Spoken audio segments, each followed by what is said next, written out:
नमस्कार बच्चों, DS tuition वाला चैनल पर आपका हार्दिक स्वागत है। मैं दशरथ सैनी आपके सामने कक्षा 10 की गणित विषय प्रारंभ करता हूं। आपको गणित यहाँ पर जीरो लेवल से सिखाई जाएगी। आपको जीरो लेवल से हाई लेवल तक लेकर जाएगा। पूरी गणित विषय का जो नया सिलेबस है हमारे आरबीएससी बोर्ड के द्वारा वो पूरा कराया जाएगा। आज हम सबसे पहले कक्षा 10 का टॉपिक स्टार्ट करते हैं। कक्षा 10 का टॉपिक है अध्याय 11, वृत्तों से संबंधित क्षेत्रफल। इसमें क्या है, वृत्तों से संबंधित क्षेत्रफलों के बारे में हम जानकारी प्राप्त करेंगे।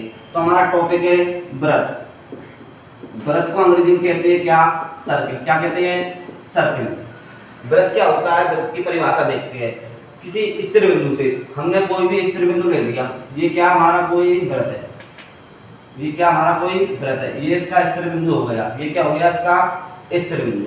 वृत्त के किसी स्थिर बिंदु से, वृत्त के किसी स्थिर बिंदु से निश्चित दूरी पर स्थिर बिंदुओं का समुच्चय, वृत्त के किसी स्थिर बिंदु से निश्चित दूरी पर स्थिर बिंदुओं का समुच्चय वृत्त कहलाता है। क्या कहलाता है, वृत्त कहलाता है। और जो स्थिर बिंदु से निश्चित दूरी है ये क्या कहलाती है, वृत्त की त्रिज्या r। और जो निश्चित बिंदु है इसको कहते हैं वृत्त का केंद्र O। निश्चित बिंदु को क्या कहते हैं, वृत्त का केंद्र O। और ये निश्चित दूरी है इसको क्या कहते हैं, त्रिज्या r। इसमें सबसे पहले बात आती है वृत्त की परिधि की। किसकी बात आती है, सबसे पहले वृत्त की परिधि की। तो सबसे पहला फॉर्मूला है वृत्त की परिधि। वृत्त की परिधि क्या होती है, माना कि ये वृत्त का कोई बिंदु है। क्या है, वृत्त का बिंदु A। हमने यहाँ से चलना प्रारंभ किया, फिर से कहाँ पर आ गए, A। ये कहलाती है वृत्त की परिधि। इस बिंदु से हमने चलना प्रारंभ किया, वापस उसी बिंदु पर आ गए, तो ये कहलाती है वृत्त की परिधि। वृत्त की परिधि का सूत्र होता है 2 पाई r। कितना होता है, 2 पाई r। फिर बात आती है वृत्त के क्षेत्रफल की। वृत्त का क्षेत्रफल क्या होता है, जैसे ये कोई क्या है, कोई वृत्ताकार खेत है। अगर हम इसमें चारों ओर बीज बोते हैं, मतलब इसका पूरा जो अंदर का भाग है ये क्या कहलाता है, वृत्त का क्षेत्रफल। तो वृत्त के क्षेत्रफल का सूत्र होता है वृत्त का क्षेत्रफल, एरिया ऑफ सर्किल, मतलब वृत्त का क्षेत्रफल। इसका फॉर्मूला होता है पाई आर स्क्वायर। वृत्त के क्षेत्रफल का सूत्र है पाई आर स्क्वायर। अब बात आती है, हमने वृत्त के केंद्र O से एक त्रिज्या और एक त्रिज्या ले ली R। ये वृत्त की दो त्रिज्या है। क्या है, वृत्त की दो त्रिज्या। जो वृत्त की दो त्रिज्याओं से जो ये भाग बन रहा है, क्या बन रहा है, ये भाग बन रहा है, इसको कहते हैं वृत्त का त्रिज्यखंड। क्या बोलते हैं इसको, वृत्त का त्रिज्यखंड, इसको बोलते हैं त्रिज्यखंड। तो त्रिज्यखंड का क्षेत्रफल कैसे ज्ञात करते हैं, हम जानते हैं वृत्त के केंद्र पर। हम क्या जानते हैं, वृत्त के केंद्र पर। वृत्त के केंद्र कितने डिग्री का कोण बनता है, 360 डिग्री का। वृत्त के केंद्र कितने डिग्री का कोण बन रहा है, 360 डिग्री का। अब यहाँ पर ये दोनों त्रिज्याओं के द्वारा यहाँ पर कोई कोण बन रहा है, इसको मान लेते हैं हम थीटा। क्या मान लेते हैं, थीटा। तो वृत्त के केंद्र पर ये दोनों त्रिज्याओं द्वारा जो कोण बन रहा है इसे कहते हैं वृत्त का त्रिज्यखंड। तो बात आती है त्रिज्यखंड का क्षेत्रफल। इसको बोलते हैं लघु त्रिज्यखंड का क्षेत्रफल। क्या बोलते हैं, लघु त्रिज्यखंड का क्षेत्रफल, लघु त्रिज्यखंड का क्षेत्रफल। अब लघु त्रिज्यखंड का क्षेत्रफल क्या होता है, जो हमारा वृत्त का क्षेत्रफल है पाई आर स्क्वायर। जो हमारा वृत्त का क्षेत्रफल क्या है, पाई आर स्क्वायर। तो वृत्त का क्षेत्रफल होता है पाई आर स्क्वायर। इसमें से हमको कितना एंगल लेना है, ये थीटा कोण लेना है। कितना लेना है, थीटा कोण लेना है। और टोटल कोण कितने का है, 360 का। टोटल कोण कितने का है, 360 डिग्री का। तो टोटल 360 डिग्री कोण में कितना भाग लिया हमने, थीटा भाग लिया है। तो लघु त्रिज्यखंड का क्षेत्रफल आया पाई आर स्क्वायर थीटा बटे 360 डिग्री। तो हमारा ये पहला फॉर्मूला आया है लघु त्रिज्यखंड का क्षेत्रफल पाई आर स्क्वायर थीटा बटे 360। इसी प्रकार अगर हम ये कोण थीटा है तो शेष जो कोण बना वो कितना बचा, 360 माइनस थीटा। कितना बचा, 360 माइनस थीटा। ये वाला कोण कितने का है, थीटा का। तो ये टोटल 360 है, इसमें से थीटा माइनस करें तो कितना बचेगा, 360 माइनस थीटा। ये त्रिज्यखंड है, इसको बोलते हैं लघु त्रिज्यखंड। क्या बोलते हैं, लघु त्रिज्यखंड। और इस भाग को बोलते हैं हम दीर्घ त्रिज्यखंड। क्या बोलते हैं इसको, दीर्घ त्रिज्यखंड। ये बड़ा वाला भाग क्या कहलाता है, दीर्घ त्रिज्यखंड। तो दीर्घ त्रिज्यखंड का क्षेत्रफल का सूत्र लगाएंगे हम, दीर्घ त्रिज्यखंड का क्षेत्रफल, दीर्घ त्रिज्यखंड का क्षेत्रफल। ये क्या होता है, ये भी तो वृत्त का हिस्सा है। तो वृत्त का क्षेत्रफल क्या होता है? पाई आर स्क्वायर। तो सबसे पहले लिखेंगे वृत्त का क्षेत्रफल पाई आर स्क्वायर। इसमें से हम कितना भाग ले रहे हैं? 360 माइनस थीटा।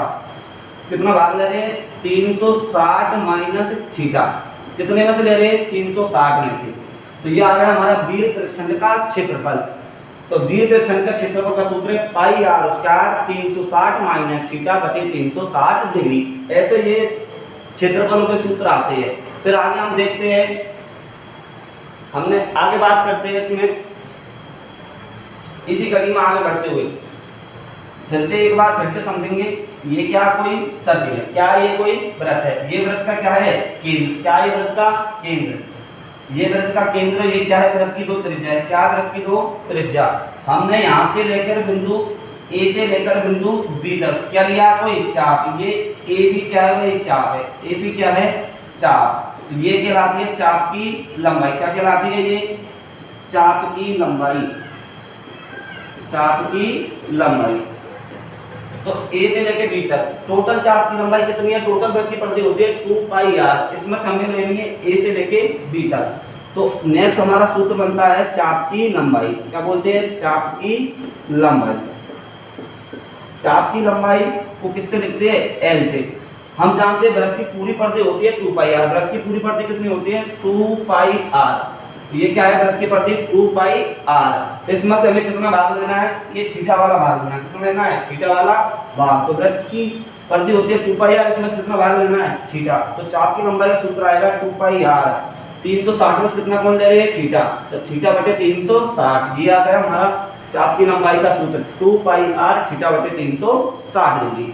इसके बाद हम बात करते हैं, एक और सूत्र बात करते हैं। अगर हम इस बिंदु ए को इस बी से मिलाते हैं, बिंदु ए से बी को मिलाते हैं, तो हमारा ये भाग आता है जो हम छायांकित कर रहे हैं। जो छायांकित भाग कर रहे हैं इसे बोलते हैं वृत्तखंड। क्या बोलते हैं इसको? वृत्तखंड। इसको बोलते हैं हम वृत्तखंड। क्या बोलते हैं? वृत्तखंड। अब ये वृत्तखंड का क्षेत्रफल कैसे ज्ञात करते हैं इसको थोड़ा ध्यान से देखेंगे। लघु वृत्तखंड। तो चाप की लंबाई का हमारे पास सूत्र आया है 2 पाई आर थीटा बटे 360। अब आगे देख रहे हैं हम वृत्तखंड का क्षेत्रफल। जो ए से लेकर बी तक का जो भाग है वो है वृत्तखंड का क्षेत्रफल। इसको कैसे ज्ञात करेंगे? हमें पता है टोटल ये AOB, ये AOB टोटल क्या है? त्रिज्यखंड है। अगर इस त्रिज्यखंड के क्षेत्रफल में से हम त्रिभुज AOB का त्रिभुज का क्षेत्रफल माइनस करते हैं तो बात आती है लघु वृत्तखंड का क्षेत्रफल। लघु वृत्तखंड का क्षेत्रफल। इसका सूत्र कैसे निकालेंगे हम?